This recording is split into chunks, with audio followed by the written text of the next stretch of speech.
Kung tatanungin kita, sir, kumusta negosyo? So far, we are seeing breakthrough, Okay. and our scope of places na sinusuplayan lumalawak. We send products already sa Mindanao, Visayas, here in Luzon.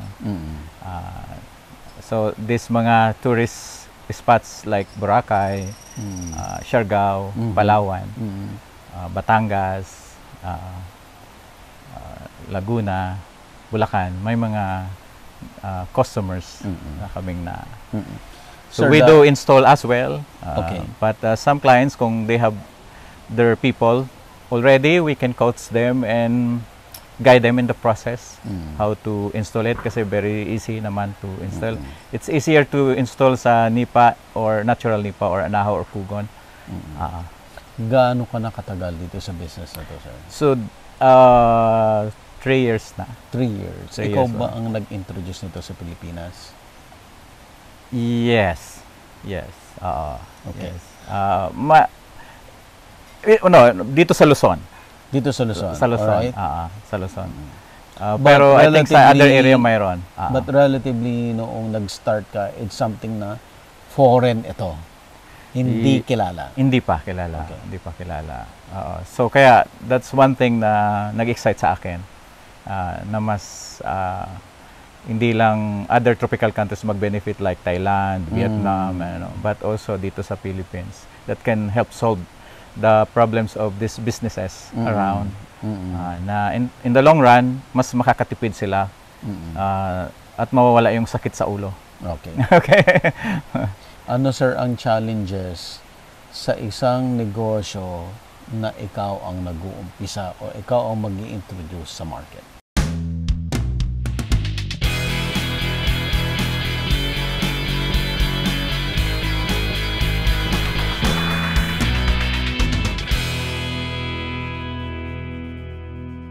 Available na po ang agribusiness merch sa Shopee. Ang link nasa description box.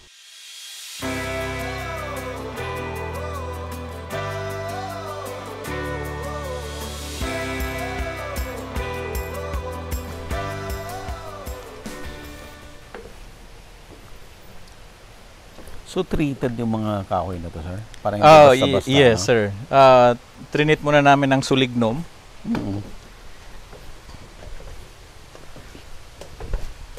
Hindi na pinapansin ng anay eh. Maraming anay dito, sir eh.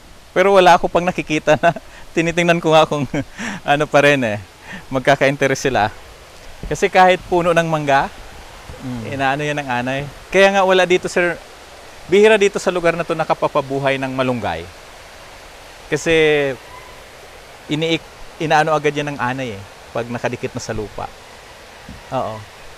Pero kami sa farm nakapabuhay kami. Hindi naman na inanay. Gusto ng anay yung malunggay. Oo, gusto ng anay. Kahit ito nga, ang mangga talagang inaakyat.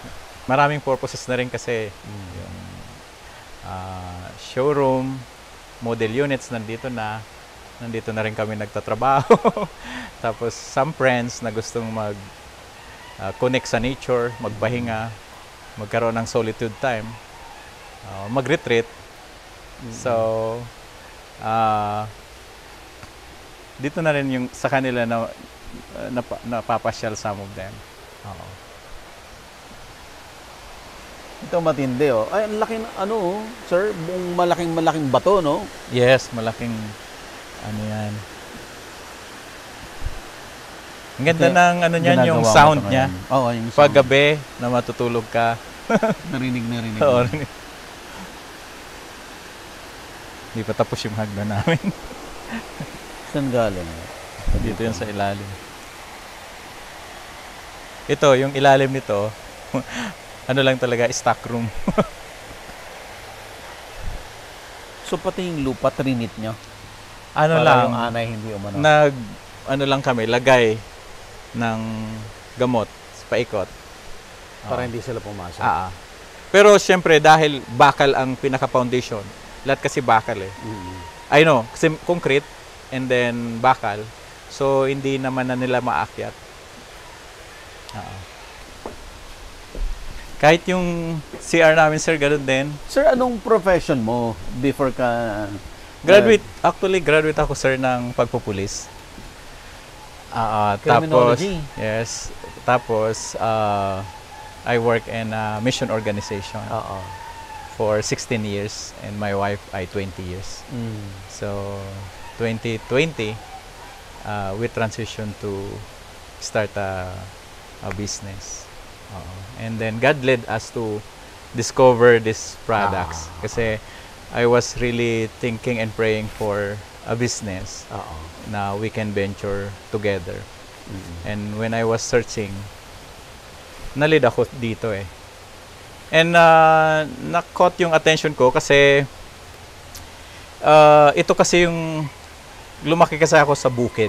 Mm. So yung alam ko yung problema namin every year sa bahay. Kasi ang bubong namin is made on anahaw, kugon, or dahon ng nyug eh. So, there was one time, yung tatay ko nagbubong siya ng yung coconut palm. Talagang hinabol niya nga yung bubong namin. Maliliit pa kami dahil tag-ulan na. Tapos, alam mo, Bicol, madalas daanan ng typhoon. Pero I was really surprised kasi tinapos niya yun maghapon. Alam mo, pagising namin, wala kaming bubong. Kasi kinain ng insekto. Kaya pala yun midnight, narinig kami ng ugong. Yung insekto pala, pag kinakain yung sabay-sabay sila, nagpo-produce ng sound. Akala namin ano lang. Pero pag kinabukasan, pag tingala namin yung mga, dahil coconut palm siya, natira na lang yung mga ting-ting. Huh? Kalbo uli yung bubong namin. And until now, hindi maalis sa picture, sa isip ko yung what happened na ganun pala yung mga insekto. Kapag nagsabay-sabay sila, umuugong ang pagkain nila sabay-sabay. So, ibig sabihin, sobrang dami nun? Sobrang dami. Inubos niya yung Kasi bubong? yung palm, coconut palm na ginamit ng father ko, yung yung parang hinog na siya, yung medyo may green pa na palanta na. So ang bango pala niyan sa sa insekto. So hindi naman niya in-spray muna ng pamatay peste or what. Kaya kinabukasan, pag tingnan namin, wala na kami bubong uli. So ganun katindi. Kaya when I learned about this, sabi ko, this will solve many problems. Ito rin, sir, ang ceiling ng ginamit namin. Oh, wow. Ceiling with mat din. Social. Yan. So, lahat na unit dito mayroong installed na synthetic. So, ito fountain supposedly. Yes, mamaya buksan natin yan. Maganda. Gumagana na. Oo. Ayan. Yan po ang aming... Sir, ito ba yan? Ito yung mga materyales? Yes, ito yung aming bamboo plastic panel. So this can be used for bakod or wall. Parang decorative lang siya na in-install sa wall. So mahaba yan? Mahaba to. Ang size dito is 90 by 120. O 120 ang taas and then lapad niya is 90, less than 1 meter. Parang bakod talaga siya. May mga bamboo poles din. Parang totoo. So, halimbawa, gagawa ka ng fence na yung dikit-dikit na ganito. Yes. Ito na lang. Ito na lang, pwedeng ganyan siya. May iba-ibang kulay naman ito. May green, mayroong yung parang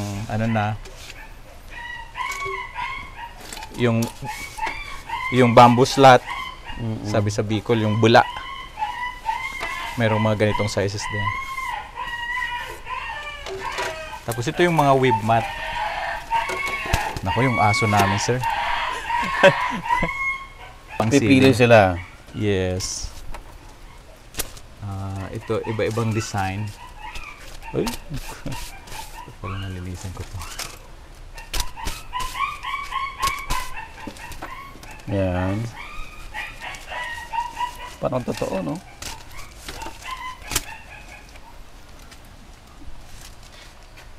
Sir, ito lang. Ito yung nakita na natin naka-install to, no? Ito yan. Dito sa Ito yung sa bubong ng bahay. Meron din kami. Ito yung aming Canada. Okay. Pero pag ini-install, parang magmukhang partner kasi to eh. Ito muna yung sa ceiling, ini-install. Tapos, nilalagyan ng plain sheet, can be plain sheet. Tapos, ito naman yung sa roof. Para pagkita mo sa ilalim ng bahay, parang kugon siya. Ito yung nakikita sa ilalim. Parang palaman lang yung plywood or pinolik or corrugated. So, ito muna yung Isa sandwich mo. Tapos, ito na yung in-install sa ibabaw. Ganun siya. Para hindi mag-leak. Yung US kasi wala akong na-install pa ngayon dito na dati kasi may in-installan ako nito pero tinanggal ko yung kulungan ng aming manok. Pero ito yung sample ng US. Dahon ng synthetic dots ng US. Ito. So, ganito yung in-install namin sa canopy ng pure gold ng Siargao. Siargao? Sa pure gold ng Siargao, ganito yung dahon na in-install namin. Oh. So, yan ay gawa sa US. So, kaya hindi maglilik kasi ito yung naka-overlap. Overlap siya. So, hindi talaga siya maglilik. Hindi siya maglilik. Ganun siya. Example ito. Yan yung ilalim, tapos babaw siya. Oo. So, hindi siya maglilik. So, pag maganda ang angle degree, ang slope niya. So, pero yung in-install namin sa Siargao, kahit dinaanan ng udet, kahit isang daon walang natanggal. Ito po yung... Ito naman ang Xiamen. Ito yung Xiamen. Xiamen synthetic dots. Iba-iba yung niyan. Mayroong ganitong design. Yan. Ilan ba ang available kong design dito? Anong difference ito, Ito sir? pa. Ito medyo buhagan. Flappy. Ito formal. Formal. Ito iba rin ang kulay. Medyo luma. Old ang ano niya. So, ito gawa sa HDPE. Ito ay nylon. Ito HDPE din. High density polyethylene. Yan. Ito naman yung aming Canada.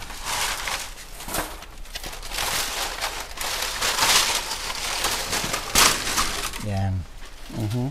So, Canada thatch roof. Yan din siya. Ganyan. Tapos, papatungan ng isa. Parang ganyan. Then, ipapatong. Parang pag-install din ng nipa. Yung overlap niya pa taas. Ganyan. So, ganito yung itsura niya sa labas. Oo. Puro dahon lang nakikita sa labas. Wala nakikitang ganito. Wala. I see. Tapos, ang nakikita sa loob niya, ito naman. Ganyan. Puro ganito. Ganyan. Yan ang aming Canada. So, fire retardant din ito.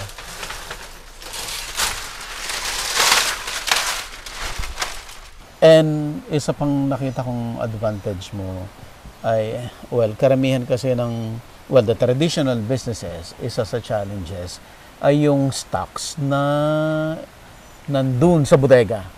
Kasi money yun na tulog. Yeah. Di ba?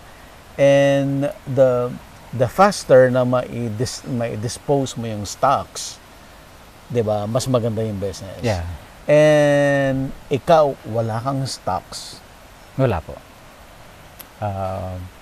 Only few nag-stocks kami pero that's our arrangement with the manufacturer and our partners. All our products are pre-order.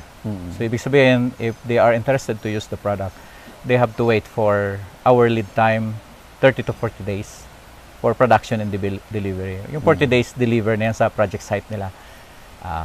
So This time, I think, not just this time, since 3 years ago, ganun talaga since we started. And it works for you? It works for us. Kasi wala kaming warehouse. Okay. Maintain. And stop to take care for the warehouse. So lahat yon pre-order. Okay. Right now, for those willing to avail, ang lead time namin ay 40 days. 40 days. Minsan mas maaga dumarating na 35. Kasi pag may lahat pa lang i-import. Lahat kasi pre-order ang arrangement namin sa manufacturer. So pag nag-place ang client ng order, saka pa lang ipoproduce nila. Ayan. Ano naman, for 3 years na ganun yung arrangement namin. Nag-stock lang din kami pero hindi ganun karamihan. Yung mga pasobra lang. Pero yung Canada Palm Tots namin ay minsan 30 days kasi may production na sa Thailand. Ang matagal talaga is US. Umaabot ng 70 days. Kasi US pa rin talaga. Yes, US pa. Okay pa sa amin yung ganung setup. Kasi some clients naman kapag pumunta sa amin and then some of them pumupunta sa China, binabalik pa rin sila sa amin. O kaya nag-inquire sila sa Canada, binabalik pa rin sila sa amin. Kasi yun yung partnership namin sa kanila. Maganda pag ganon. Yes. Yun ang na-appreciate ko naman sa arrangement na yon with them. Kasi they are really honoring yung aming partnership talaga. Hindi siya yung parang kung sinong lumapit sa kanila, then they will also sell the product directly. Hindi. They're really good partners actually. Napansin ko yung usapan natin ay isa sa key sa business ay hindi ang hina-highlight mo ay yung advantage ng produkto. It's not gaano ka kagaling, but ano ang advantage ng produkto para sa kliyente. Yes. Kasi that's the why people investing, why people will spend money for that. Yes, isa maganda tingnan, pero at the end of the day, ano yung gamit and purpose niya. Okay. How it can solve their problems. Kasi yung sakit sa ulo, hindi mo yung mababayaran eh. Okay. Yung may stress ka, ay magpapalit na naman. Ay, ang anay, kinain na naman ng mga panot na naman yung bubong natin. So, yung stress na yon, pwede mo nang ikapi-kapi lang na nakangiti eh. Instead of thinking of those problems year by year. So, yun yung advantages, benefits. Okay. Punta natin yung farm. Sige. Punta natin. Tara. Punta tayo sa farm. Lakad tayo. Dati sir, sayang eh. Yung alam mo, nagtanim ako dyan ng maraming pako. Galing Bicol. Fern. Isang taon lang kami naka-harvest. Pag nung summer, nagkalantaan sila. Hindi ko alam kung tumubo pa sila ngayon. Kasi rainy season naman. Hindi ko lang alam sir kung anong nangyari. Bakit? Sobrang init. Di ba, usually, tumutubo sila sa mga basa-basa na place. Tsaka dapat, nasa ilalim ng trees. Ilalim ng trees. Sige, punta tayo. Okay lang sa inyo maglakad? Sige, sir. Tara. Okay, andito pa rin tayo kina Sir Sep Upenya.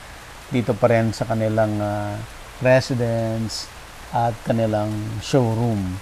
Ngayon naman pag-uusapan natin yung farm. But before that, sir, meron akong pa-t-shirt sa'yo. Wow. Ng agribusiness. Thank you, sir. Thank you. Meron na kaming Okay. Sir, pag-uusapan natin yung farm. Okay. Bakit ka nag-farm? Farm, yun talaga po, sir, yung isa sa mga nagbibigay sa akin ng pang-alis ko ng stress. But at the same time, connection with that, makapag-provide din ng livelihood to others. Okay. And then, maximize yung lupa. And ever since kasi, siyempre, lumaki ako sa farmers na mga magulang. Mm-mm. So farming is very close to my heart talaga. Mm-mm. Oo. So kaya talagang pinupush ko siya na ma-develop, Mm-mm. maging productive yung Mm-mm. farm. Tapos mag-experiments ng mga products, mga pananim na talagang babagay sa Mm-mm. sa lupa na iba kasi sir yung lupa dito eh. Ito naman sir kapag summer sobrang tigas ng Sobrang lupa. tigas. Oo. Oo. Grabe, di yan pag nagpa-asarol kami siya. Sukuan. Pero sobrang dulas din ito pag rainy season. Kailangan ingat, ba sir ng pang-alalay? Po, sir. Marami talagang nakatira dito, ha? Mayroon na. Pero ang kagandahan dito sir, hindi siya yung talagang dikit-dikit yung houses na Oo. ano.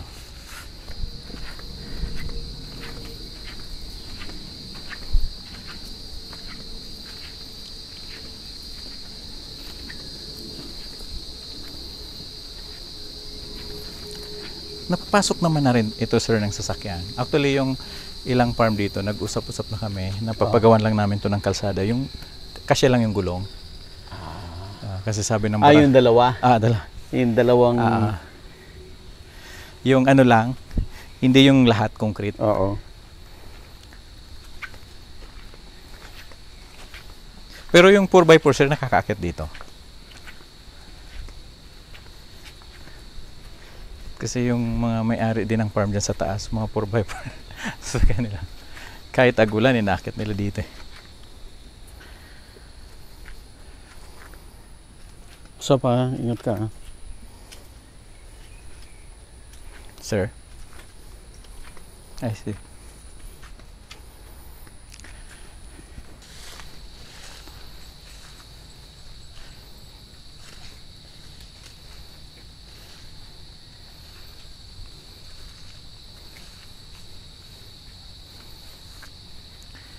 Ito yung challenge sa amin pag tagulan.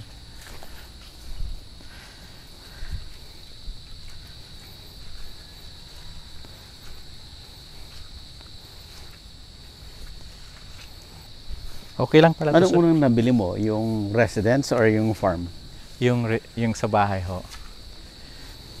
Siguro after several months pa na nag-offer yung diyan sa kapitbahay.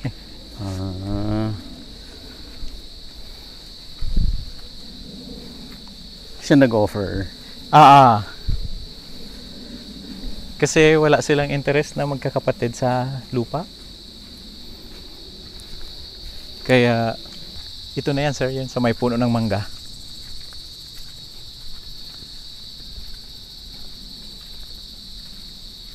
Malapit lang.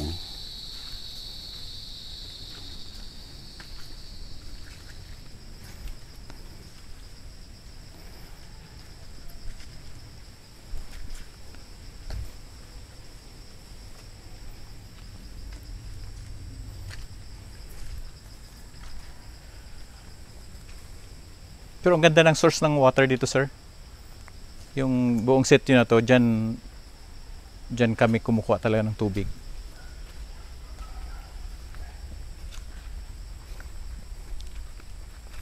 Ito na yan sir eh. Ito, magkabakod. Yan, nung galing kami doon sa deep farm, Mm. yung mga anong tawag dyan sa malalaking ano yan? Anong halaman yan? I forgot the name. Mm. Doon ko yan nabili, bumili ako ng ilang sako. Kasi sa mga daanan yan, mayroong mga binibenta na ganyan, mga pananim. Mm. Sabi ko, paramihin ko nga. Dumami. Pinatanim ko yan paikot. Pwede na nga yan sir, ipaso eh. Pinang-landscape yan eh. Tapos yung dahon niya sir, ginagamit for, pwedeng balutan ng kanin, pagkain.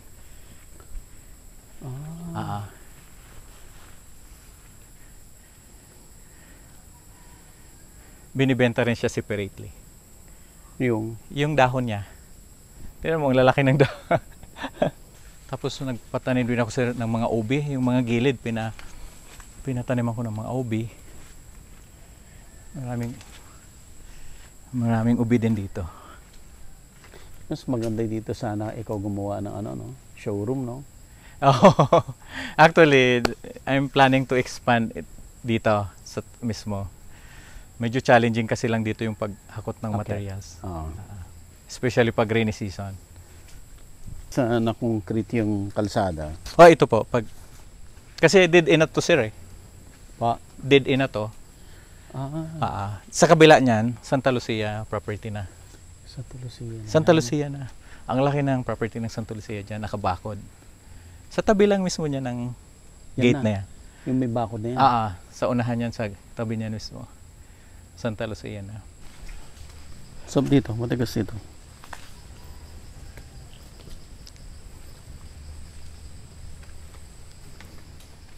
Ito pinalinis mo. Yes, sir. Si Marlon, yung kanina, siya din ang naglilinis-linis dito. Mayroon ako dyan na pinagawang kubo sa kanya.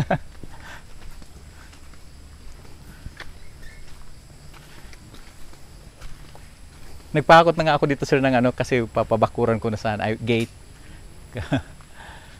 Dati. May kalsada rin dito, sir? Hindi. Ay, daanan, sir, pero hindi na develop pa. Paakyat.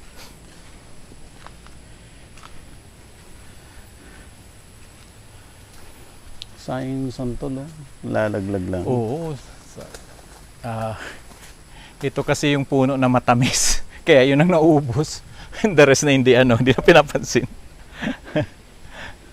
You mentioned it's very close to your heart. Yes. Bakit, sir? Sobrang yung value of farming for me, aside from, of course, yung harvest na mayroon kang na-harvest, mayroon kang maibibentang product.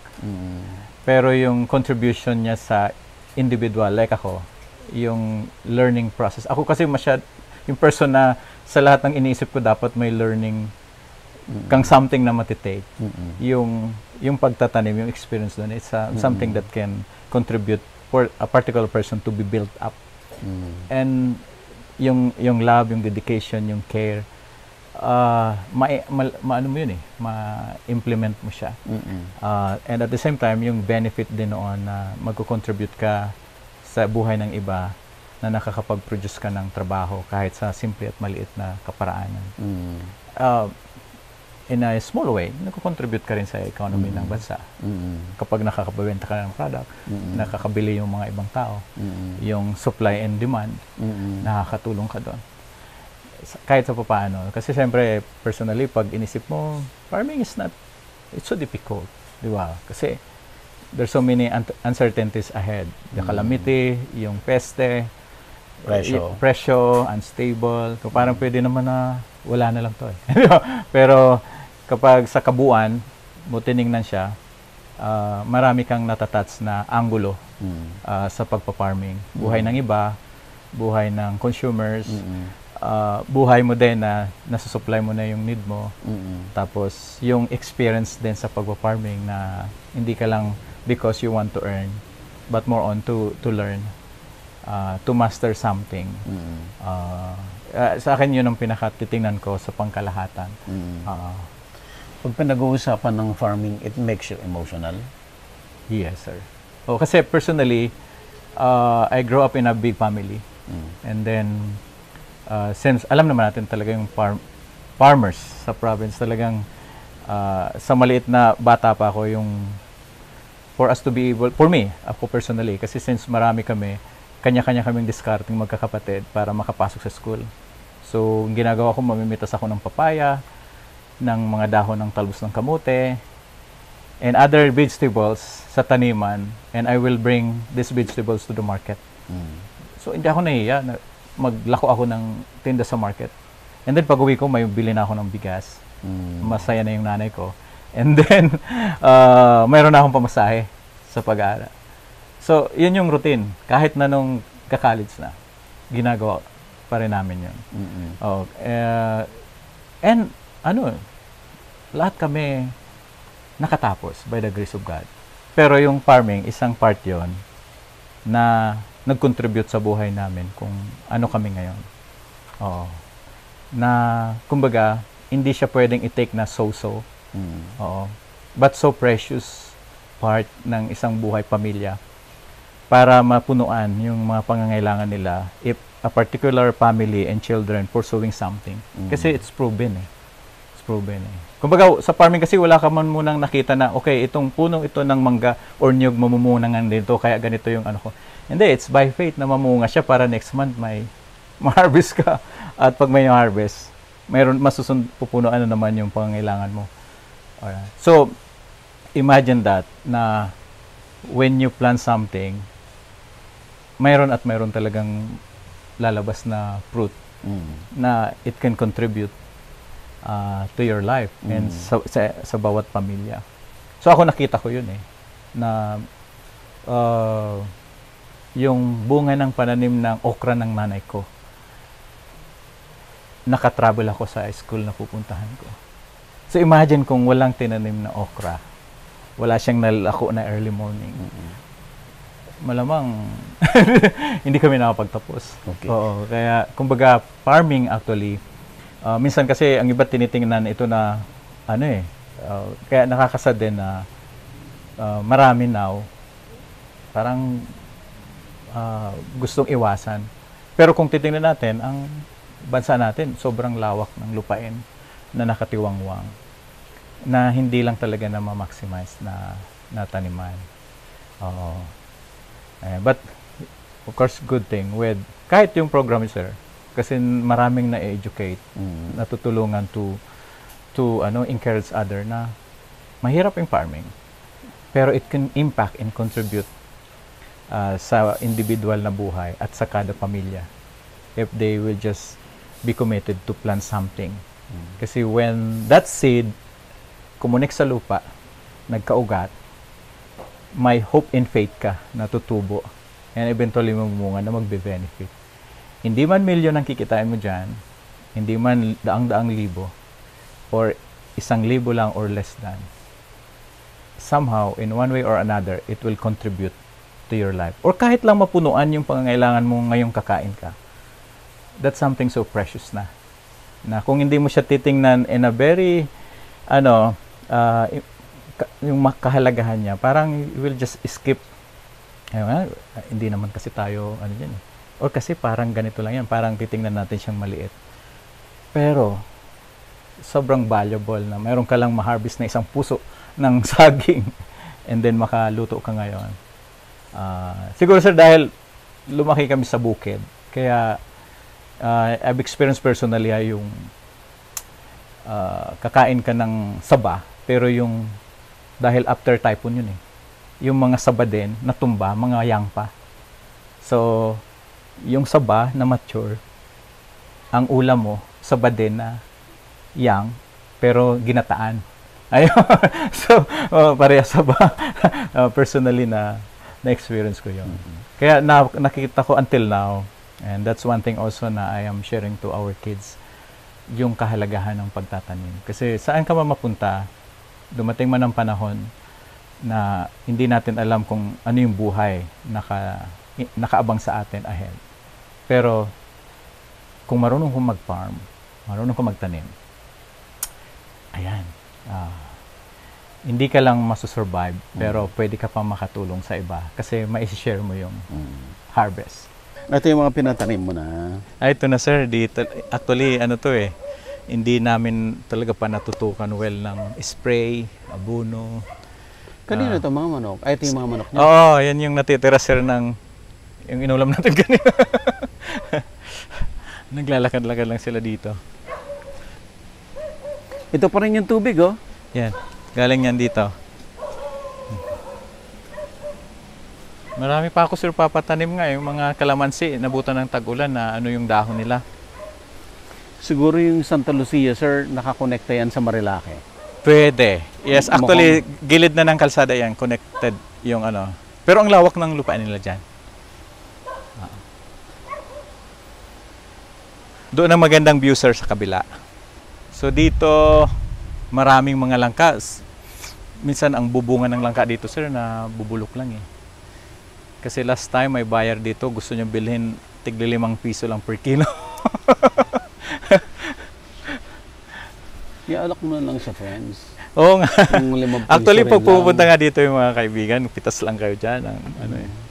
Dito yung mga pakok, mayroon pang nabuhay. Kasi dati, sir, last year, nakaka-harvest kami dito eh. Ito, may mga nabuhay pa. Ito.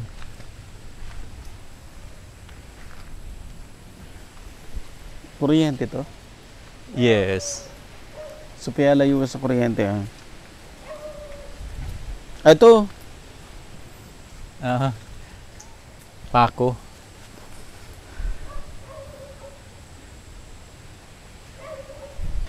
Doon, sir, sa kabila yung lakatan. Ito pa yung papatanim namin ng mga lansones, saka rambutan. Magpapaklearing ka. Oo, Unti-unti. unti-unti, sir. Every ilang... Grabe, sir, ang pagpapalinis. Pero yung naman, yung kasi namin, si Marlon, siya yung dito, Grass cut? gas cut. Except yung doon sa mataas na area. Ay, sa itong pocket na ganyan. Sa kabila, part yan. Doon So, yung may batis ka talaga sa gitna. doon yung lakat.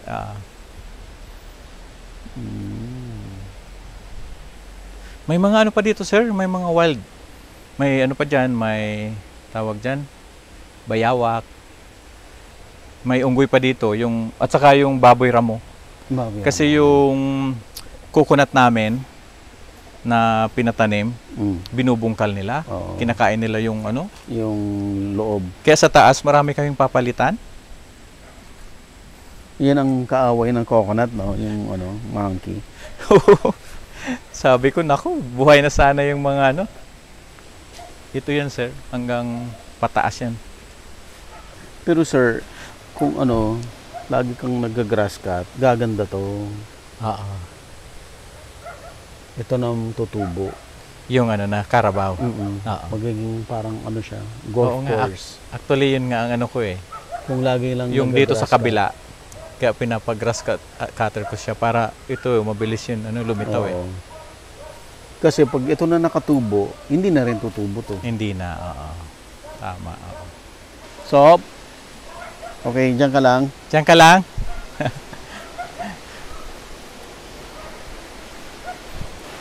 Ito yung mga ubi na tanim.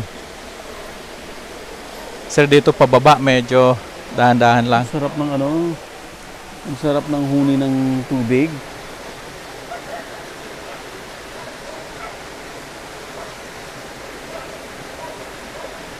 Yung long-term plan po kasi namin dito, magpagawa ng tulay eh. Tulay. Oo, patawid dyan. Ayaw mong mag-ground cover, sir, ng Or parang kamote, hangin. Kamote, ground cover mo. Yun nga ang pinapano ko sa kay Marlon eh. Na taniman to ng mga kamuting kahoy. Kasi sayang yung tapos babalik lang din yung damo. Oo. Habang pinapalaki mo yung kalamansi yan, Yes. Yun. Kaya nag-start na nga siya doon eh. Ganda ng kamutin niya dyan na tanim. Ba't pinagsama mo yung kalamansi at nyug? Actually, sir, na yan eh. Sabi ko kasi, ano ba yung produkto na hindi masyadong mataas ang maintenance? Yung maglilinis-linis na lang tayo. Eventually. Sabi ko, sige. Yung overshadow ni coconut yung kalamansi mo. So pag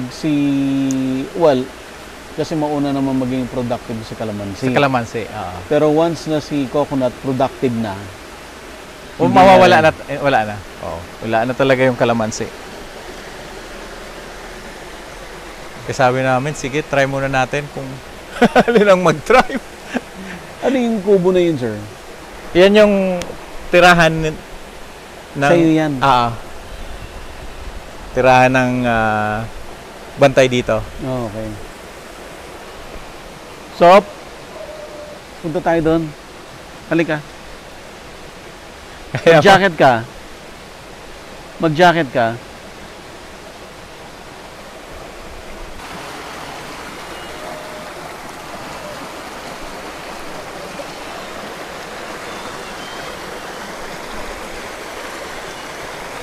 Ito yung literal na tatawid ng ilog.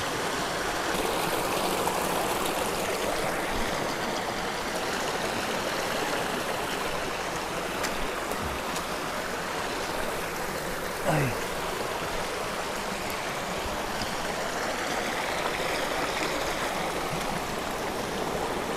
Apa cancer? Yun. Ala.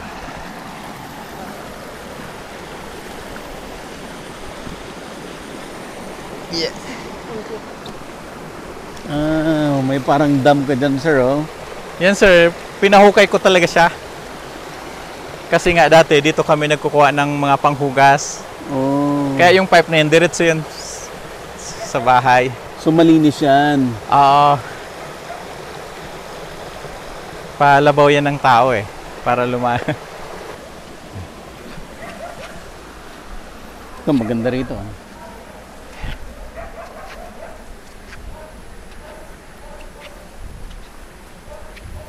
Nakita mo, sir, yung episode ko sa Zamboanga, yung kalamansi. Ganda ng kalamansihan niya. Ganito yung baba. Oo. Wala nang baging na bubuhay doon. Para siyang park. Pero kalamansihan. Oh, ito nga, ano na siya, oh. Dati hindi naman to ganito, sir, nung unang paglinis namin dito. Kakakakat niya, lumilitaw na yung Carabao grass. May mga barako din kami dito, na kape. Namumunga, oh. Oo. Dami, oh. Tapos tanim na rin kami ng pili. Tingnan namin kasi dito sa area wala pa kaming nakita man lang na pili. Pili nut. Yan sir, nakapabuhay kami ng malunggay. Ito pala, may kamote ko. Sir, mayroon na kaming pasimula para maparami nga yung kamote. Na binhi. Bini.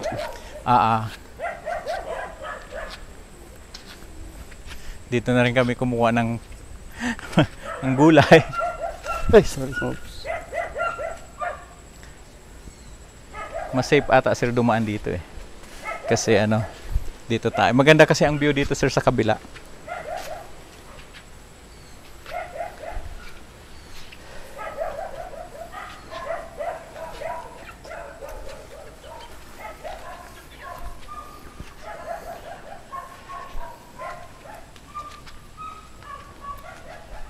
Oh. Ito ang view mo. Ito sir. Actually dito ako sir nagpa-plan na magpalagay pa ng mga bahay kubo. Ito ang view mo. Yung boundary sir yon.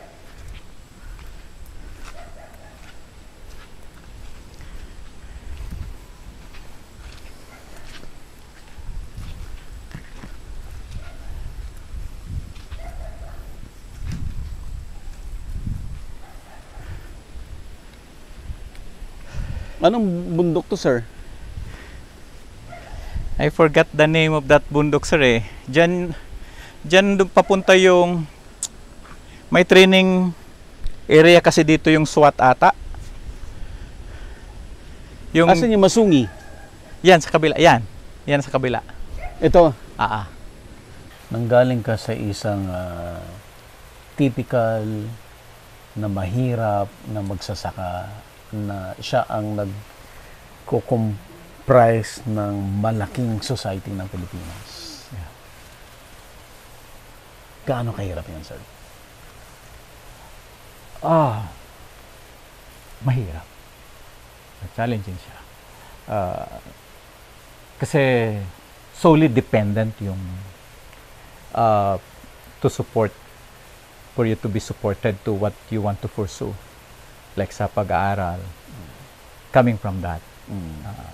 Now, another challenge, pag na-hit pa yun ng calamity. And then, noon kasi wala pang insurances. I know, ngayon lately lang siguro yan, no? Di ba? Mm, Tama. mm. Nawala ka talaga. Ang asahan mo lang talaga is yung relief ng government or non-government organization. Kaya mahirap talaga siya. Kaya kumbaga like tayo, we can really relate dito sa life ng isang farmer. Gaano yung pag-aaruga, pag-alaga na parang nagpapalaki ka ng bata. Na aalagaan mo siya, babantayan mo siya, iaabunuhan mo siya. Titingnan mo yung dahon in detail para kung mayroong uod or what. So, napakadetalya din. It requires commitment and dedication. Saka yung valuing it na farming and planting is a precious thing. Talaga siya. Kaya saludo ako talaga sa mga farmers. Saludo ako sa... Kaya nga kami, yung ng wife ko, yun din talaga yung pinaka-heart namin. When I work sa community, nakita ko, I live with farmers. Grabe. We visited the tribe in Davao. They relied on hunting. Siguro mga 20 years ago. So, what we did there in a mission work, we introduced basic planting. Kasi ang alam lang nila is manghuli ng baboy ramo and wild animal. At kung kailan sila makahuli, saka lang sila kakain. So we introduced something to them na long term. Yung pagtanim ng saging, kamuting kahoy. Kasi bihira sila makakain ng rice. Oo. Aside from that, siyempre, they are not oriented doon sa long-term thing na kailangan magtanim ka ngayon para mayroon kang anihin bukas. So, when we introduce that, sobrang sarap na yung bagay na yon ay hindi man ma-fulfill yung lahat ng needs nila but can address immediate need sa table na makakain. And that's farming. Because of farming, pagtatanim. Okay. Nung bata ka, sir,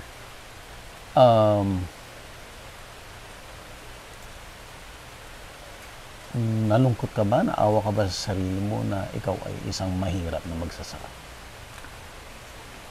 Hindi. Kasi I'm look at it as siguro yung influence ng parents namin na sa ganong situation, hindi nila pinakita na kawawa kami kasi farming. Pero more on minotivate nila kami na to strive, to do something. In fact, nag-contribute yun for me as a person na ma-build up. Kasi I will not be parang valuing yung mga ginagawa ko now kung lahat naman provided Hindi ako na-go through yung difficulties na yun. Siguro mas nag-contribute pa to be inspired, to thrive, to strive, tapos to value yung farming. Ano ba yung contribution yun to the country? Ano bang contribution yun to every family, to every home? Kaya nga, when I work pa sa isang mission organization, I love to travel, to go to Bicol, to Region 8, somewhere in Leyte, to meet some farmers and introduce something. Oo. Kasi, ano yun you inspire them to love farming. Instead of just, before, anak, mag-aral kayo para mamasukan kayo sa Manila. Parang yung Green Pasture, Metro Manila. Pero more on bringing to them the mindset, hindi Metro Manila ang Green Pasture. When you farm, you plant something here, it can build your family and address yung mga needs coming from doon sa harvest. So may joy kahit na ikaw ay isang mahirap na farmer. Yes, my joy. Physically mahirap kasi I've experienced how to be working as, cleaning the, kasi nag-aaral at the same time, nagpa-farm, ay kailangan magtrabaho. So, ang ginagawa ko, yung namamakyaw ka. You have to clean the field kahit gabi para dire-diretso yung trabaho. Basta may buwan. I've experienced that. So, physically siya tiring, pero at the same time, for me, it is vision building. Kasi nagkakaroon ka ng malawak na kaisipan na now, nagtatrabaho ako sa farm ng iba, pero in the future, I want to have my own farm as well. Pasimula na nga ako ng dyan eh. Di matuloy-tuloy. May foundation na. Ganda ng location. Yes, sir. Yung location ng dyan, nakaharap doon. Oo. Tapos kung mayroon ng tulay doon sa kabila, papunta dito. Maganda na siya. Parang na-disorient ako. Asan yung Marilake? Dito. Teka, ako din nawala. Saan nga bang Marilake? Doon, sir eh. Ang Marilake. Oo, papunta dyan. Ganda oh. Oh, nice ang view na yan. Ang boundary sila ng lupa, yan na mismo yan. Yung malinis na. Malinis. Paakyat na yan doon. Puro na yun pataas. 1 hectare lang yun? Ha? Parang more than 1 hectare to. 1 hectare. Ang katabi nito, sir, yan. Puro yan lahat pa nila. Yan yung for sale? Oo. Pero mas mababa na yan, sir, compare dito. Ito kasi yung pinakamataas. Ito yung pinakamataas? Oo, ito yung pinakamataas. Hindi, sir. Andito yung Marilake. Dito, oo. Ito Marilake. Kasi ito yung boundary niyan, sir. Parang Tanay. Oo, tama. Yung boundary niyan kasi, sir, Marilake na sa kabila yung karugtong ng Santa Lucia. Santa Lucia. Oo. Yan mismo, yung mga bamboo yan mismo. Santa Lucia na yan. Feeling ko nga kung may development ng Santa Lucia in the future, dito yan babagtas eh. Kaya nga, madalas ko pinagkukwentuhan ng asawa ko na, tayo ng farm tayo. So that vision building din sa mga kids, na makita nila na ito pala yung pagtsatsaga, ito pala yung pagtatanim, ito pala yung pagpaparm, na nakakapag-build ng character. Oo. Ang lalim vision building. Yeah. Okay, sir. So kaya meron kang sariling farm ngayon? Yes, sir. Oo. Kasi noon, tagalinis ako ng farm ng iba eh. Pero sabi ko, time will come. Ikaw yung laborer. Ako yung laborer. Para magkaroon ng sweldo pag weekend and then makapasok ka sa pag-aaral sa college. Ganda, no? Perfect.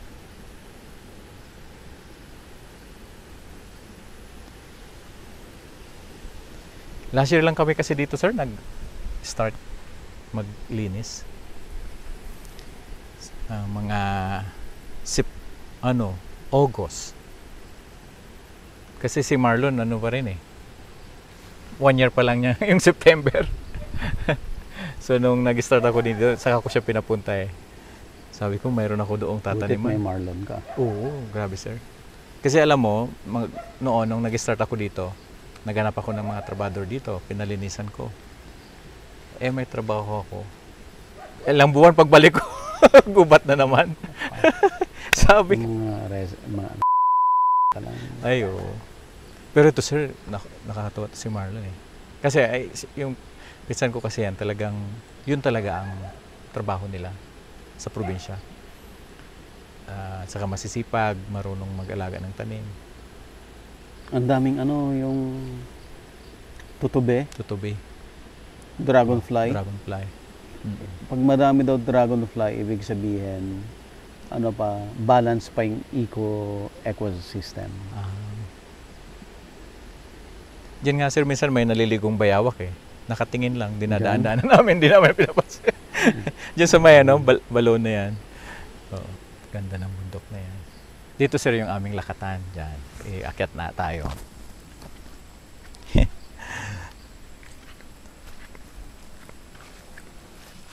Ganda rin ng puno ng mangga na to. Oh.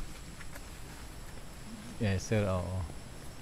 Actually, sayang nga yan, sir. Kung dati daw, bago kasi ito nakuha namin. Yung dating nagano dito, Maraming ganito. nag-uuling sila. Kaya yung mga sanga,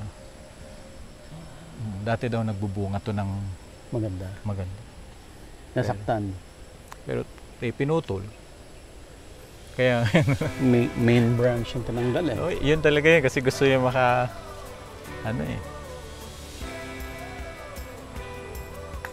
Maganda dito, sir, itong mga ganitong fruit-bearing trees. Mangga, santol, jackfruit. Jackfruit dito Jackfruit. talagang ang bunga niya. Madami. Madami. Pag ano, tapos banana. Saba and Saba. lakatan. Oh, lakatan. Ano to, sir? Nag-try ako din dito, sir, ng mais, pero as in wala talaga kami in-apply na gamot, Oh. ano. Maganda. Hindi siya gaano kaganda. Kasi Naabutan ng tagulan, nauod yung mga ano. Maraming pesto dito Maraming sa lugar. peste. Oo. Pero yung lupa, okay pa naman, okay siya. Kaso yung peste, Oo. oo. Trinay namin. Avocado, oh. Ito, sir, mga patanim na namin to. Na avocado. Ang ganda. Mga bamboo ka, oh.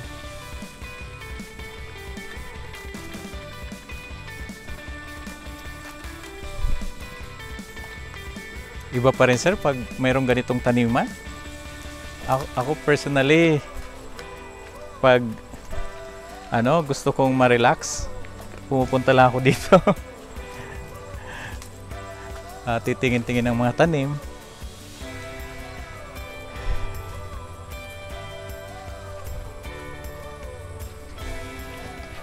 Ayan na, sir, yung mga lakatan.